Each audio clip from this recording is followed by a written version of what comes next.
Ferrand vous invite au cœur de l'histoire sur Europe 1. Franck Ferrand a invité un grand chirurgien cet après-midi pour nous parler de l'un de ses plus illustres prédécesseurs. Bonjour Franck. Bonjour Anissa, bonjour à tous. Je suis heureux que le professeur Fabiani ait accepté d'être des nôtres. Ensemble, nous allons évoquer le souvenir du grand Ambroise Paré, qui sous François Ier, sous Henri II, a véritablement accompli quelques exploits. Oui, vous allez voir ça. J'imagine que vous allez nous raconter l'un de ses exploits. Oui, tout de suite, là, nous allons partir pour le champ de bataille de Boulogne, voir comment Henri de Guise a mérité son surnom de balafré. Et nous terminerons l'émission par l'évocation d'un musée. Oui, le musée d'histoire de la médecine, qui se trouve pas très loin d'ici, à l'université Paris-Descartes. Affûtez vos bistouris. Le 4 juillet 1545, il fait une chaleur étouffante à Paris. Un petit homme brun déjà bien dégarni, la barbiche en pointe, fait baptiser son fils François. Il a 35 ans, ce monsieur, il fait nettement plus, il s'appelle Ambroise Paré, il est chirurgien barbier, c'est le nom de la corporation à cette époque, nous y reviendrons tout à l'heure. Les parrains du baptême sont François de Villeneuve, docteur en médecine à Paris, et Louis Drouet, qui est le chirurgien barbier qui était déjà le témoin du mariage de Paré. La marraine est Jeanne de Prime, la grand-mère du nouveau-né. Ambroise Paré est simplement à la recherche d'une nourrice qui doit répondre à des critères bien précis. Voilà ce que nous raconte Jean-Pierre Poirier dans Ambroise Paré, un urgentiste au XVIe. La nourrice idéale doit avoir entre 25 et 35 ans et être déjà mère de 2 ou 3 enfants. Ainsi, elle aura des seins volumineux, aux veines et aux artères dilatées, capables de produire un lait abondant. Elle doit être saine, bien carrée de poitrine et bien croisée d'épaules, ni trop grasse ni trop maigre, avec une chair ferme et non pas mollasse, brune si possible et surtout pas rousse, avec un joli visage et des dents saines, une haleine agréable. Elle doit enfin être diligente, chaste, sobre et joyeuse, rien que cela. Mais à peine le temps d'avoir trouvé la perle rare, du nom d'Henriette, qu'Ambroise Paré est convoqué par son seigneur René Ier de Rohan. On lui explique qu'il faut tout de suite qu'il parte pour Boulogne-sur-Mer. Les Anglais se sont repliés depuis près d'1 an dans ce port de la mer du Nord et les Français sont là qui assiègent Boulogne.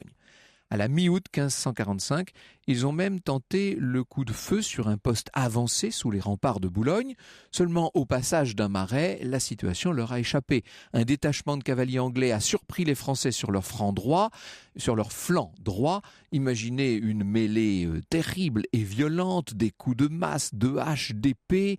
On voit quelques membres qui sautent. Un homme dévale le talus, il se laisse tomber de son destrier. Des fantassins accourent pour le relever, il gémit de douleur, le sang ruisselle de sa face. Ce guerrier déjà défiguré par la blessure, c'est François de Lorraine. On l'appelle à l'époque le comte d'Aumale. On le conduit comme on peut jusqu'à une espèce de tente de campagne qui fait office d'ambulance. On l'allonge sur un lit élevé, on essaie de l'ausculter. Auscultation déprimante, il faut commencer par éponger son visage sanguinolent. C'est confirmé, le jeune guerrier a reçu un coup de lance en pleine tête et il est totalement défiguré. Les proches autour de lui, ses compagnons d'armes, ses valets, ne peuvent que détourner le regard de la plaie qui est horrible à voir. Pas de doute, le malheureux va mourir. Et François lui-même exige un miroir. Et quand il découvre l'ampleur de la blessure, il s'écrie « Grand Dieu, je suis déjà mort ».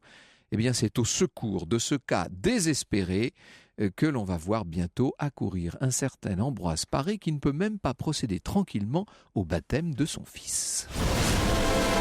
Franck Ferrand vous conte l'histoire sur Europe 1. Alors avant que Ambroise Paré n'arrive sur place, je peux quand même vous dire en quelques mots ce que font les Anglais sur notre continent. Philippe Erlanger nous le raconte dans sa biographie d'Henri VIII. Henri tenait à mener lui-même ses troupes à la bataille comme Charles Quint qui se préparait à y mener les siennes. Il voulait, en sa précoce vieillesse, réaliser les espérances de ses belles années. Sous ses ordres commandaient effectivement Norfolk et Suffolk, beaucoup plus vieux encore, aidés du comte de Surrey qu'on tira de prison pour le faire général.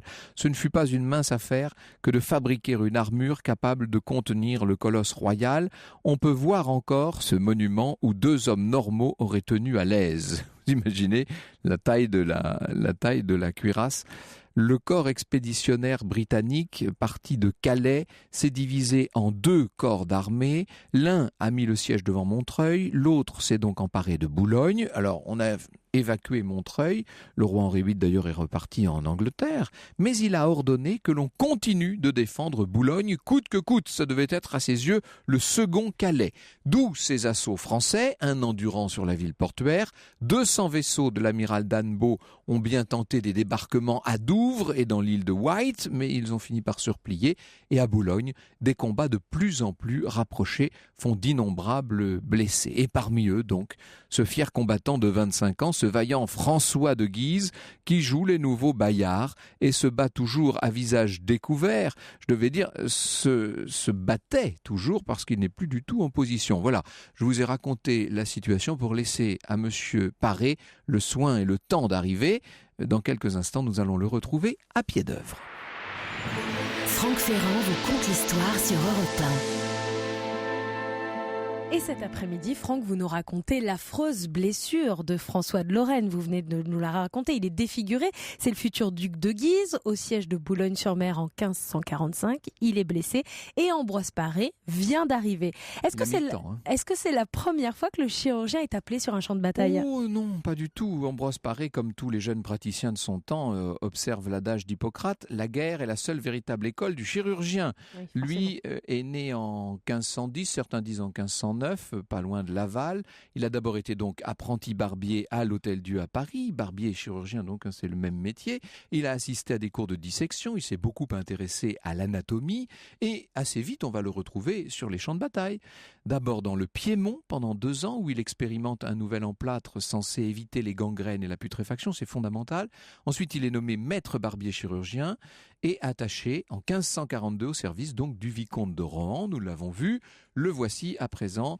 Alors il a été au siège de Perpignan, etc. Et il a eu d'ailleurs à Perpignan l'idée lumineuse pour extraire de l'épaule du comte de Brissac une balle qu'on n'arrivait pas à trouver. Il a eu l'idée de faire reprendre au blessé exactement sa position initiale. Et oui, c'était tout simple, mais il fallait y penser. Donc notre Ambroise Paré arrive au chevet de ce François si grièvement blessé à l'été 1545. Il n'a pu en arrivant que constater la violence des combats. Il a vu que le moins qu'on puisse dire est que François qu'on appelle encore une fois le comte d'Aumale n'est pas, et c'est le moins qu'on puisse dire, le seul blessé. Une pièce d'artillerie qui était située en haut d'une tour tire dans la direction de 2 soldats qui sont juste à côté d'Ambroise Paré alors qu'il vient juste d'arriver dans le camp et il voit les 2 soldats sauter en l'air à côté de lui. Vous voyez l'ambiance quand même. Ambroise Paré, sans le vent du boulet, si l'on peut dire, il a juste eu le temps dans cette occasion de baisser la tête et des arquebusiers se moquent de lui, disant qu'il est ridicule d'avoir peur d'un boulet qui est déjà passé. Sauf que, en poursuivant sa course, le boulet va quand même tuer 4 autres soldats, vous voyez. Alors Paré se précipite auprès d'un des soldats blessés par le boulet qui gît à terre, qui se tortille en se tenant la cuisse. Daniel Picard, dans le roman historique passionnant qu'il a consacré à Ambroise Paré, qui s'appelle « Moi, Ambroise Paré, chirurgien de guerre, aimé des rois et des pauvres gens », nous dit « Le souffle du projectile a enfoncé le cuissard en fer de son armure légère et une fois celui-ci retiré, on constate un volumineux hématome envahissant toute la face externe de la cuisse. L'examen ne retrouve pas d'autres lésions évidentes, pas de fracture en tout cas. Et là, Paré préconise 2 jours de repos complet pour que le saignement s'interrompe avant d'inciser l'hématome. Il sera bien temps alors. La blessure du futur duc de Guise est autrement plus grave. Le chirurgien personnel du jeune prince prend une pince, il se ravise. Évidemment, on peut à chaque moment dans ce genre de circonstances commettre un acte irréparable. Voilà ce que nous dit Jean-Pierre Poirier. Le coup a été si violent que la lance a cassé net et il n'y a aucune prise permettant de l'extraire du crâne du blessé. Le chirurgien a refusé d'intervenir, craignant que l'œil ne sautât en retirant le tronçon de fer. Il inférait sans crainte de se méprendre qu'autant voudrait que le duc eût été tué tout raide. L'entourage du pauvre comte d'Aumale, évidemment, est très très inquiet. Les chirurgiens qui jusqu'ici se sont pressés autour du blessé n'ont pas du tout fait merveille. L'ambiance est maintenant très tendue et René de Rohan s'approche du blessé. « Monseigneur, dit-il, j'ai ici un chirurgien dont je me porte garant et qui a maintes fois fait ses preuves sur moult champs de bataille. J'en ai moi-même été le témoin à plusieurs reprises. Je vous demande de l'autoriser à vous examiner. » Et il parle évidemment d'Ambroise Paré, qui est venu avec lui. Le futur duc de Guise accepte, Ambroise Paré hésite, après tout lui n'est pas le chirurgien attitré du prince, enfin il accepte finalement, et Paré bien entendu va demander d'abord qu'on le laisse seul avec le malade, il fait un peu le vide, parce que vous savez il y a un monde fou en fait sous cette tente. Ambroise Paré demande s'il serait possible de rasseoir le malheureux, et il commence à essayer de dégager toute la plaie. Ce sont en vérité les princes de France eux-mêmes qui vont procéder à cette délicate opération. Ils soulèvent l'oreiller plein de sang. François de Lorraine pousse des cris de douleur. Le chirurgien interrompt la manœuvre. « Il me faut de la lumière, dit-il. Peut-on me relever cette toile ?» Il y a un pan qui le gêne. Alors évidemment, on fait tout ce qu'il demande. Il examine la plaie. Il y a du sang coagulé en quantité. Sous le sang, la pointe ferrée de la lance a pénétré le visage juste au-dessous de l'œil droit, tout près du nez. Ça a brisé l'orbite et un certain nombre d'autres os, arraché la peau, bien sûr, les nerfs, les tendons. La pointe est ressortie derrière l'oreille, dans le sillon entre la nuque et l'oreille. Et le fragment qui fait un demi-pied, vous imaginez, plusieurs longs centimètres, hein, le fragment se trouve dans le crâne et ne permet pas une éventuelle extraction. La blessure est vraiment très impressionnante. Aucun organe nerveux, cependant, ne semble avoir été touché. Évidemment, pas d'organe vasculaire important non plus. Alors, quoi faire ? Avec une pince à bec de corbin, Ambroise Paré peut essayer de saisir le fragment brisé et tenter de le tirer en arrière. Seulement, il ne sait pas à quoi ressemble le fameux fer de lance. S'il est hérissé de barbillons, les tissus vont être touchés. Et là, on risque de toucher des nerfs, des veines, etc.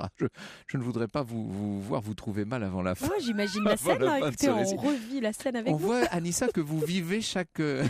On voit en tout cas que j'aurais jamais pu faire médecine. Oui, c'est ça. Donc, je pense que c'était pas votre domaine, ça, finalement.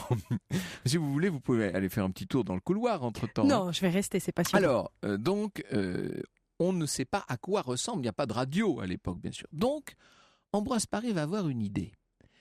Il va avoir l'idée au lieu de retirer le trait en arrière, de tirer la lance en arrière, si vous voulez, il va avoir l'idée de la repousser en prolongeant le trajet initial jusqu'à son terme. Alors, le moins qu'on puisse dire, c'est que c'est très audacieux, bien sûr. Paré revient vers le blessé. Il s'accroupit, il lui parle tout bas à l'oreille. « Je puis tenter, dit-il, une opération fort audacieuse, mais risquée et affreusement douloureuse. » Il n'y a pas d'anesthésie. Quand un chirurgien vous dit ça, c'est pas bon signe. Non. Et le blessé, qui articule avec difficulté, lui dit « Vous êtes le maître, procédez. Je vais devoir, dit-il, inciser derrière votre oreille et m'en aller chercher le fer par là. Je consens à tout, dit le pauvre malheureux, travaillez. » Eh bien voilà, nous sommes maintenant à pied d'œuvre. Ambroise Paré, vous l'aurez compris, a pour assistant les propres princes de la Maison de France. C'est l'opération du siècle d'une certaine manière. Et dans la tente où se trouve François et sous laquelle il fait très chaud, eh bien on prépare des linges, des pansements gras, de la potion opiacée. Le chirurgien a réclamé de solides tenailles crantées. C'est le maréchal Ferrand qui les fournit, tout simplement. C'est plus efficace à juger le praticien que les pinces qu'on lui avait données dans un premier temps et qui sont inutiles dans ce genre de circonstances. Et puis, ça y est, il est grand temps de faire ingurgiter aux pauvres blessés toute la potion opiacée possible. Franck Ferrand vous conte l'histoire sur Europe 1. Comme diraient les médecins aujourd'hui, ça y est, on y est, hein, Franck. Oui. Il va falloir maintenant opérer. J'admire votre courage, Anissa, bravo. Nous sommes au siège de Boulogne-sur-Mer en 1545 et Ambroise Paré va opérer notre cher duc de Guise. Il y a une précaution à prendre. Si votre seigneurie le permet, dit-il, je devrais mettre au moment décisif mon pied sur le côté du visage, afin de trouver quelque force, dit-il. Et pourquoi pas, articule le mourant, il faut que vous me fassiez un petit mal pour qu'advienne un grand bien. Un petit mal, simplement ce qui s'appelle manier la litote. Je ne vais pas refuser par crainte d'une douleur qui passera, dit-il. C'est très intéressant le rapport qu'on peut avoir à l'époque à la douleur. On a eu l'occasion de faire déjà plusieurs émissions sur ce sujet, mais la douleur n'était pas du tout conçue de la même manière qu'aujourd'hui, c'est le moins qu'on puisse dire. Et là quand même, le chirurgien dit « Votre courage est grand ». Vous aurez compris que chacun des compagnons d'armes de François a un rôle. Il s'agit de cramponner le patient, de maintenir son crâne en position propice, d'éponger le sang, bien entendu, qui ne va pas manquer de jaillir. Paré incise, vous avez bien compris, de l'autre côté de la tête, du côté de la nuque. Il se saisit fermement du fer de lance grâce aux tenailles du maréchal Ferrand et il se met à tirer de toutes ses forces pour dégager le morceau de lance. Seulement, la pointe ne bouge pas. On voit Paré suer à grosses gouttes alors que ses assistants d'un jour tournent la tête de peur de s'évanouir devant cette opération de la dernière chance et petit à petit, la lance va sortir du crâne puis sèchement d'un coup pour la fin. François n'a émis pendant toute cette opération aucune plainte. Ça fait partie des mystères. On ne l'a pas entendu crier, rien. Au prix d'un effort violent, Paré a donc réussi à retirer la lance sans endommager l'œil, sans toucher gravement d'eau, sans toucher les nerfs, les veines, les artères. Ça paraît complètement extraordinaire. La seule chose, le seul son qu'on ait entendu émettre de la part du pauvre patient, c'est « Ah, mon Dieu, quand même ». Ça picote. Ça picote. Bref, l'assistance est soulagée. Paré regarde la pointe de lance brisée dans la tenaille et il constate qu'elle ne comporte aucun barbillon. Elle est parfaitement lisse, mais encore une fois, comment pouvait-on le savoir ? Le chirurgien nettoie la plaie, il retire les esquilles osseuses, les fragments de chair dilacérés, il applique les pansements gras, et puis il se lave les mains jusqu'au coude. Le frère de François est là, qui le félicite. « Comment vous dire toute notre admiration, lui dit-il. Réservez-la au blessé, monseigneur. Il s'est montré brave entre les braves, car pour moi, je crains fort de n'avoir pas fait de miracle. Vous craignez encore qu'il ne meure ? Je l'ai soigné, répond Ambroise Paré. Maintenant, c'est à Dieu à le guérir. » Et dans la célèbre vie de Gaspard de Coligny, on peut lire « Quoiqu'Ambroise Paré eut beaucoup de gloire de cette opération, on n'en eut pas meilleure opinion du malade. Paré lui-même dit qu'il ne fallait pas moins qu'un miracle pour le sauver, car il était persuadé fortement que la fièvre allait survenir, ce qui arrivant, il n'y aurait plus de remède. Mais comme c'est la peur qui la cause le plus souvent, et qu'il en avait été exempt jusque-là, à peine eut-il quelque émotion plus qu'à l'ordinaire, 2 ou 3 jours s'étant passés de la sorte, Paré commença à parler d'une autre façon et à dire qu'il entrevoyait quelque espérance. Vous aurez bien compris que c'est un historien protestant qui parle d'un des grands chefs du parti catholique et qui n'est pas amène. Mais enfin, en même temps, c'est assez amusant de voir cet homme qui, en quelque sorte, ne connaît pas la peur, et ce serait, nous disent les gens de l'époque, la raison pour laquelle il aurait survécu. François, donc le futur duc de Guise, va guérir. Au bout de 6 jours, il peut faire quelques pas, il peut arriver même à faire le tour de sa tente, vous imaginez. Alors la plaie est terrible, mais elle va cicatriser sous les pansements très particuliers d'Ambroise Paré, nous en parlerons tout à l'heure. Il y aura toujours au plein milieu de son visage une terrible cicatrice, bien entendu, puisque à partir de là, on va parler, à propos de François de Lorraine, on l'appellera François le balafré. Il y a 2 balafrés dans cette famille d'ailleurs, mais enfin ça nous entraînerait un peu loin. Le frère de François le remplace durant le siège qui se poursuit, qui ne se terminera que lorsque le roi François Ier décidera finalement de racheter aux Anglais la place de Boulogne. C'est peu avant la mort du roi, en 1546. Et entre-temps, Paré sera évidemment reparti pour Paris avec beaucoup de cadeaux, avec beaucoup de gloire aussi. On lui a offert notamment 2 superbes rubis qui comptaient parmi les plus beaux qu'on ait jamais vus en France. Vous voyez quand même qu'on était tout à fait conscient de l'importance de l'exploit qu'il venait d'accomplir. Dans sa biographie, Jean-Pierre Poirier nous le dit, quand il raconte l'intervention à 2 reprises dans ses œuvres, Paré ne s'en attribue pas formellement le mérite. Doit-on conclure à un accès de modestie, assez inhabituel chez lui, ou plus simplement au fait qu'il s'agit d'une décision et d'une action collégiale? Aucun contemporain, en tout cas, ne lui conteste le mérite de ce succès chirurgical. Ambroise Paré, de retour à Paris, va suivre les cours de Jacques Dubois, on en dira un mot, et c'est lui souvent qui va réaliser les fameuses dissections destinées à illustrer les cours du professeur. Il le fait plusieurs fois en public. En 1545, il publie donc un livre qu'il avait commencé à rédiger juste avant de partir à Boulogne, la méthode de traiter les plaies faites par arquebute et autres bastons à feu, et de celles qui sont faites par flèches, dards et semblables, aussi des combustions spécialement faites par la poudre à canon. On voit bien qu'il s'agit d'un chirurgien de guerre. Quelques temps plus tard, en 1552, François de Lorraine, alors là on pourra parler du duc de Guise, commandera la place de Metz, menacé par les armées impériales. Il envoie un message au roi Henri II, pour lequel travaille maintenant Ambroise Paré. Il va d'ailleurs avoir fort à faire au moment du célèbre tournoi qui coûtera la vie au roi en 1559. Voilà en tout cas ce qu'écrit en 1552 François de Lorraine. « Je tiendrai 10 mois s'il le faut, j'ai des hommes, des armes, mais pas un chirurgien digne de ce nom, et mes soldats meurent comme des mouches. Envoyez-moi maître Ambroise, ou je ne réponds de rien. » Bonjour maître Jean-Noël, nous allons parler avec vous de maître Ambroise et de tous les chirurgiens qui, dans la foulée, ont fait faire à cette discipline des progrès extraordinaires. Europe 1, au cœur de l'histoire. Franck Ferrand. Vous venez de nous faire vivre un exploit médical signé Ambroise Paré cet après-midi. Chirurgical en l'occurrence. Chirurgical et puis le courage d'un patient aussi, hors pair. Et nous allons parler d'histoire de la médecine avec votre invité Jean-Noël Fabiani. Il est chirurgien cardiovasculaire à l'hôpital Georges Pompidou à Paris et professeur d'histoire de la médecine à la faculté de Paris. Alors, il faut que vous nous expliquiez, Jean-Noël Fabiani, la part d'audace et la part d'habitude dans cette opération tellement terrible qu'elle a failli faire tourner de l'œil à Anissa tout à l'heure. Est-ce qu'Ambroise Paré avait déjà procédé à ce genre d'opération ?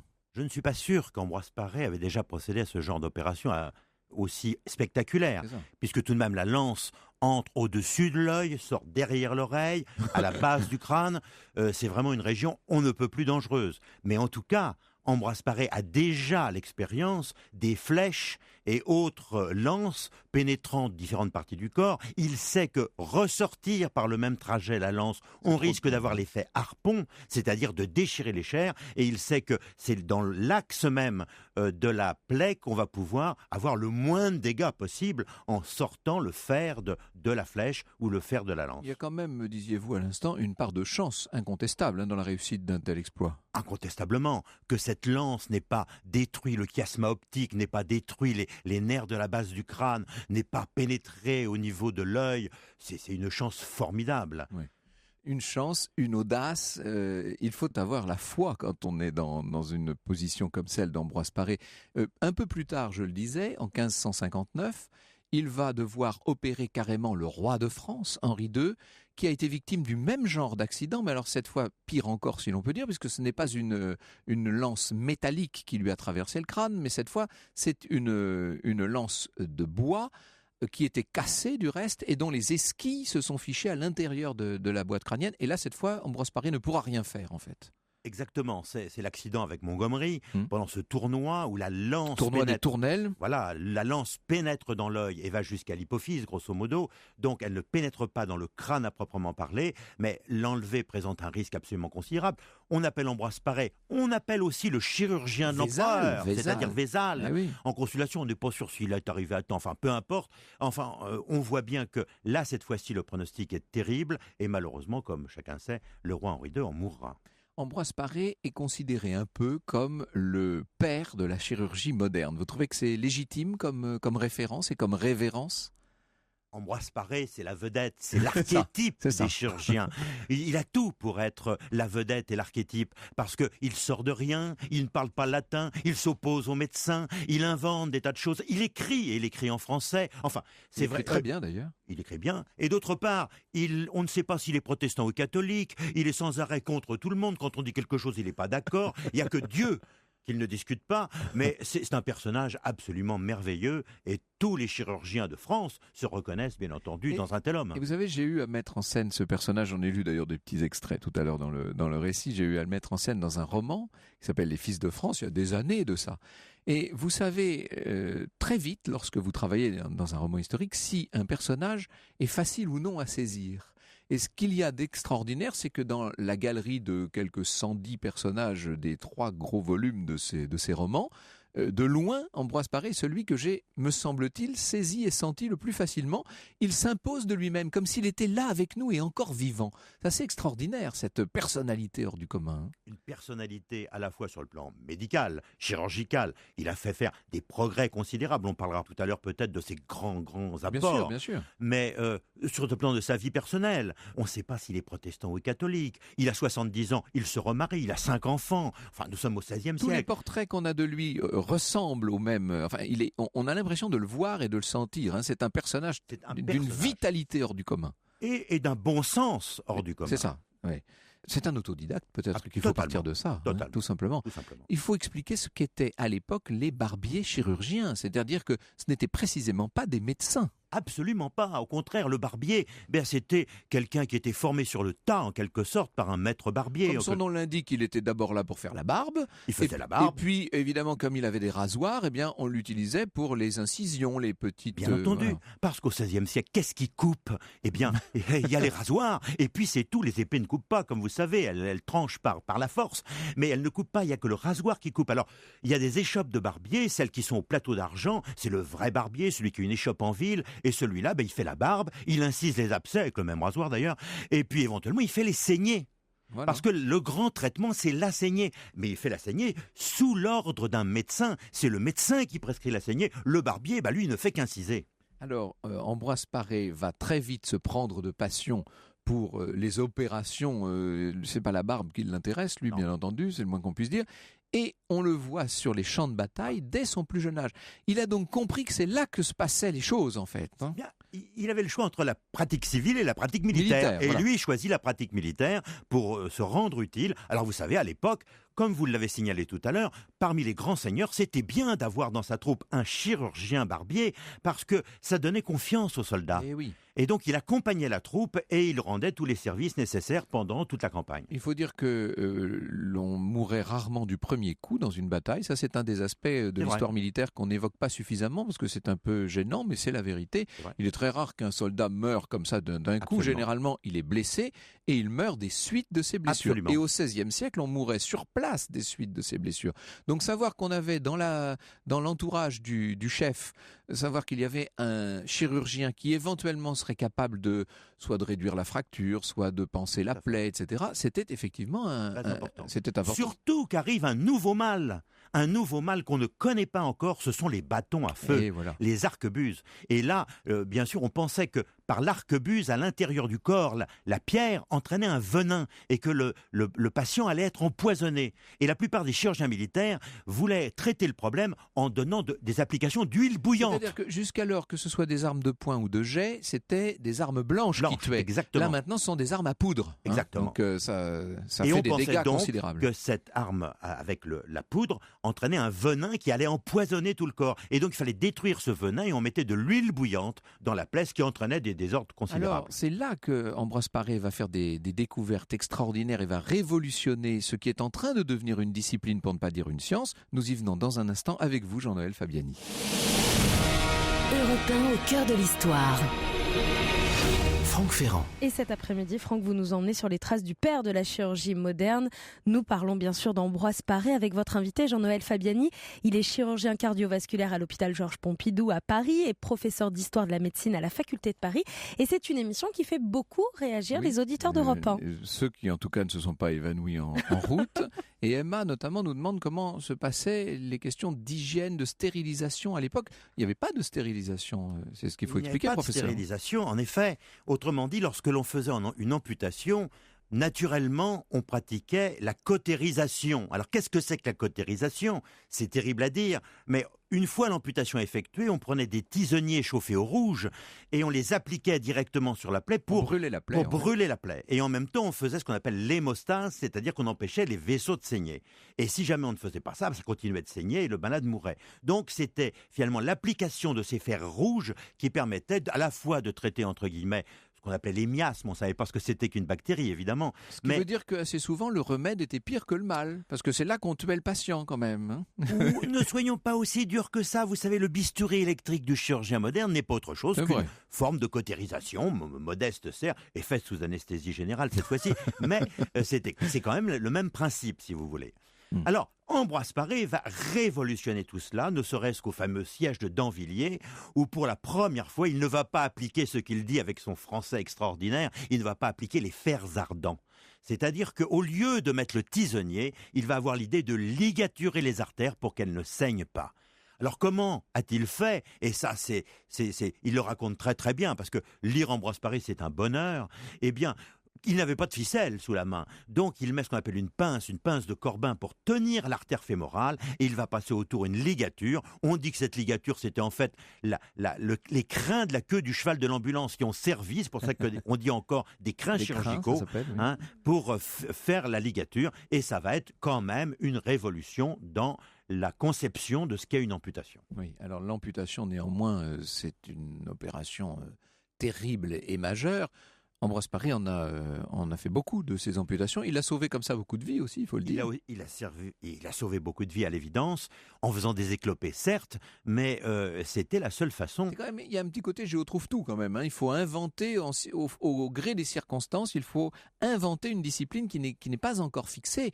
Et ça suppose notamment de bien connaître l'anatomie. Je parlais de dissection tout à l'heure. Oui. Les barbiers procédaient aux dissections. Alors, il n'est pas question qu'un médecin à la faculté ne touche un cadavre. Il fait donc venir un barbier, la plupart d'entre eux sont totalement ignares. Autrement dit, comment ça se passe ? Vous avez le professeur qui lit le livre de Galien, en latin, devant les étudiants. On parlait tout à l'heure de Dubois, mais Dubois, qui est-il ? C'est le fameux Silvius, le grand professeur d'anatomie de la Sorbonne. Et il lit le livre, et puis il fait venir des barbiers, la plupart du temps, complètement ignares, qui n'y connaissent rien du tout. Qui ne comprennent même pas ce qu'on leur dit en latin, d'ailleurs. Bien sûr, ils ne parlent pas le latin, ils ne connaissent pas la première déclinaison, donc c'est pas possible. Donc, c'est une rigolade, ces dissections. Et puis, de temps en temps, arrive un homme exceptionnel. Vézal en a été un. Il a été l'élève de Silvius, et un jour, le barbier était malade. Alors, Silvius dit, il est malade, et puis on va pas faire la dissection. Les étudiants disent, non, faites la dissection. Vézal. Il y avait de l'ambiance. Oui, parce que Vézal, c'était un des étudiants. Et l'étudiant vient, et devant tout le monde, il fait une dissection absolument merveilleuse. Tout le monde comprend enfin. Grâce à Vézal, qui était élève. Et dans l'assistance, qui avait-il ? Il y avait Michel Servet était là, et qui va voir à la fin de la dissection, Vézal lui dit, c'est grâce à des gens comme vous que demain nous ferons la renaissance de la médecine. Et voilà, c'est-à-dire que là, philosophie, religion, médecine, tout ça finit par se rejoindre, bien entendu, dans ce nouvel humanisme de l'époque. Absolument. Et alors, notre Ambroise Paré avait beaucoup de respect pour Vézal, et en particulier, il lui a demandé l'autorisation d'utiliser ces fameuses planches d'anatomie de la Fabrica pour les utiliser dans ses livres. On peut dire d'Ambroise Paré qu'il a donc, d'une certaine façon, fait avancer la discipline et la connaissance des choses, mais avec un très grand empirisme. C'est-à-dire que, et notamment dans la position des patients, il fait faire de gros progrès là aussi à la pratique, parce qu'il a compris que selon le type de blessure et selon les circonstances dans lesquelles la blessure a été contractée, il ne faut pas installer le patient de la même façon, en fait. Donc tout ça, c'est de la pratique, tout simplement. De la pratique. Du bon sens, d'une certaine manière. Vous disiez tout à l'heure qu'il avait fait reprendre la position pour comprendre où était finalement la pierre de l'arquebuse, mais on n'a pas de radio à l'époque quand même. Comment voulez-vous savoir quand vous avez un orifice d'entrée où se trouve véritablement la pierre ? Eh bien, il faut reconstituer la position. C'est du bon sens quelque part. On a l'impression, et je pense qu'un certain nombre de nos auditeurs nous écoutant là se disent « Oh là là, mon Dieu, c'était la préhistoire de la chirurgie ». Mais ce que vous me disiez avant que ne commence cette émission, professeur Fabiani, c'est qu'aujourd'hui encore, un certain nombre des pratiques qui ont cours chaque jour dans les blocs opératoires sont directement hérités d'Ambroise Paré. Après tout, ce sont les mêmes organes que l'on traite et les instruments n'ont pas, bien sûr, on a le laser et tout ce qu'on veut et l'électricité, mais grosso modo, les instruments sont restés les mêmes néanmoins. Quand on pratique une amputation aujourd'hui à l'hôpital Pompidou, on utilise à peu près les mêmes instruments que ceux qu'utilisait Ambroise Paré à l'époque. C'est ça. Alors évidemment, il y a une très très grosse différence, mais ça ce serait l'objet d'une émission à part entière qui s'appelle l'anesthésie, bien sûr. Ça a été un grand progrès dans l'histoire de la discipline. Ça je vous confirme. Alors Ambroise Paré a eu une gloire de son vivant, il faut le dire. Il a reçu tous les titres qu'on pouvait donner. Il est devenu un homme très très riche. Il est devenu chirurgien du roi. Donc ça, on ne pouvait pas faire mieux, bien sûr. Oui, mais il a gardé l'opposition de la faculté de médecine, qui ne pouvait pas le souffrir et qui s'est opposé imposé. Mais pourquoi ça? Mais parce qu'ils ne parlaient pas latin. Cette vieille guerre entre médecins et chirurgiens. Parce que les médecins se considèrent bien supérieurs. Ils parlent latin et donc ils connaissent les textes. Et finalement, comme disait Guy Patin, qui était le doyen de la faculté un peu après, eh bien, ce ne sont que de petits bonshommes moustachus, bottés, qui se promènent avec leur bistouri, parce que le bistouri, c'est aussi un mot qu'emploie pour la première fois Ambroise Paré, qui se prennent avec leur bistouri et qui n'ont aucune importance. Et ils n'ont droit d'opérer que sous les ordres, bien entendu, du médecin. Donc il y a une opposition. Alors heureusement, Philippe le Bel avait de son temps créé la confrérie de Saint-Côme, qui était des barbiers chirurgiens, mais qui quand même faisait passer des examens pour dire celui-là peut vraiment faire de la chirurgie. Et ce que devient finalement Ambroise Paré, il devient maître juré de la confrérie de Saint-Côme, et ça va être son titre de gloire, bien qu'il ne parle pas le latin. Et voilà, comme quoi on peut quand même sauver des gens sans parler le latin. Pas toujours, mais parfois. Dans le très beau et foisonnant roman qu'il consacre à Paré, aux éditions Parole, un de vos confrères, le chirurgien Daniel Picard, parle de... Voilà d'ailleurs le titre qu'il donne à son livre. « Moi, Ambroise Paré, chirurgien de guerre, aimé des rois et des pauvres gens ». Il y a cette dimension très, très humble chez Paré. Il y a cette fameuse histoire que l'on raconte entre Ambroise Paré et Charles IX. Charles IX devait avoir une petite opération. Il lui dit « Ambroise, tu vas m'opérer, mais tu vas m'opérer un petit peu mieux que tous les gueux que tu opères tous les jours. » Et Ambroise lui dit « Mais sire, ce n'est pas possible. » Il dit « Comment ça? Ce n'est pas possible. Je suis ton roi. » Il dit « Sire, j'opère mes gueux comme des rois. » Donc vous souffrirez d'être traité de la même manière. Ça aussi c'est la Renaissance et c'est toute une époque. Alors dans un instant, si vous le voulez bien, en votre compagnie, nous allons aller visiter un des musées les plus intéressants, les plus étonnants qu'on puisse voir à Paris et qu'on n'a pas l'habitude de visiter. Alors nous allons essayer de relancer la mode, si je puis dire. Nous allons aller visiter le musée d'histoire de la médecine. Europe 1, au cœur de l'histoire. Franck Ferrand. Avec une plongée aujourd'hui au cœur de l'histoire de la médecine. Vous reconnaîtrez d'ailleurs, pour ceux qui aiment regarder la télé, la bande originale de la série Dr House. Vous recevez Jean-Noël Fabiani.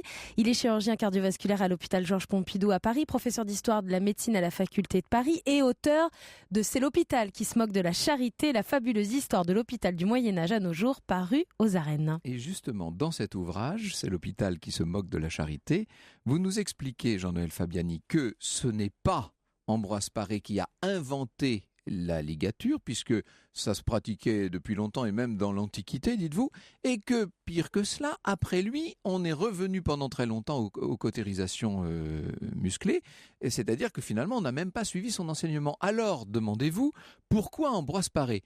Tout simplement parce que le personnage de Paré est séduisant et qu'il fait bien au fronton de nos hôpitaux modernes comme père de la chirurgie française, écrivez-vous.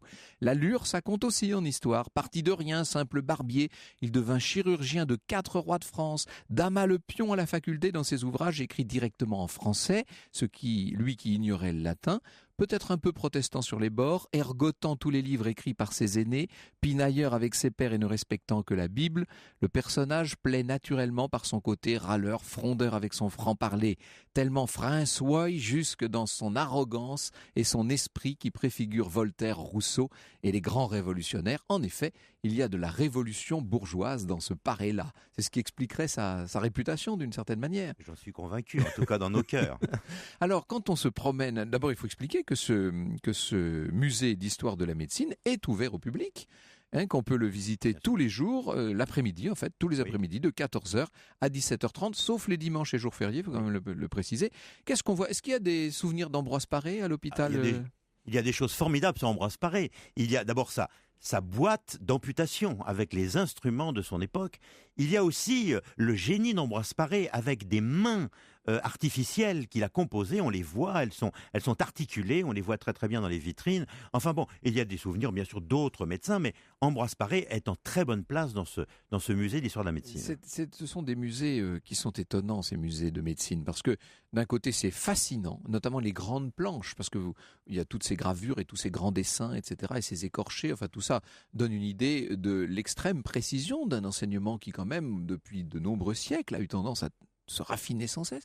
Mais il y a aussi le côté barbare, disons les choses honnêtement. Quand on voit toutes vos pinces, vos écarteurs et tout ça, ça ne fait pas très envie quand même. Alors vous êtes habitué, c'est votre quotidien, mais vous comprenez que pour le public, ce soit un peu surprenant, évidemment. Je pense que c'est un voyage. C'est ça. Nous sommes dans une époque où souvent on a besoin de se faire peur avec des films épouvantables. Là, au moins, écoutez, au moins allez voir des choses de l'histoire de notre médecine. Vous allez à l'université Paris-Descartes. Alors c'est 12 rue de l'école de médecine à Paris, il faudrait peut-être le préciser. Absolument. Le musée existe depuis presque 50 ans. Je pense qu'on va bientôt célébrer son cinquantenaire. Il est au 2e étage du bâtiment, dans une belle salle avec des boiseries. Tout ça est très belle époque, très 1900. Et il y a dans ce musée, il faut dire, des collections qui sont parmi les plus riches et les plus anciennes d'Europe. Il y a le très beau musée qui vient de s'installer à Venise, là, que j'ai visité l'autre jour, à la Scuola San Rocco. Ce très beau musée d'histoire de la médecine, mais celui de Paris est beaucoup plus riche. Donc il faut aller le voir. C'est encore une fois tous les après-midi, sauf les dimanches et sauf les jours fériés. Merci beaucoup Jean-Noël Fabiani. J'allais dire de nous avoir fait rêver, si l'on peut dire. Oui. Oui. Bah écoutez, c'est un rêve particulier, c'est un rêve comme un autre en fait. En tout cas, c'est à chaque fois une plongée dans un univers fascinant que celui de la chirurgie, bien sûr. Et je rappelle le titre de votre ouvrage sur la fabuleuse histoire de l'hôpital du Moyen-Âge à nos jours aux éditions des Arènes. Ça s'appelle tout simplement « C'est l'hôpital qui se moque de la charité ». Merci infiniment. Au cœur de l'histoire sur Europe 1.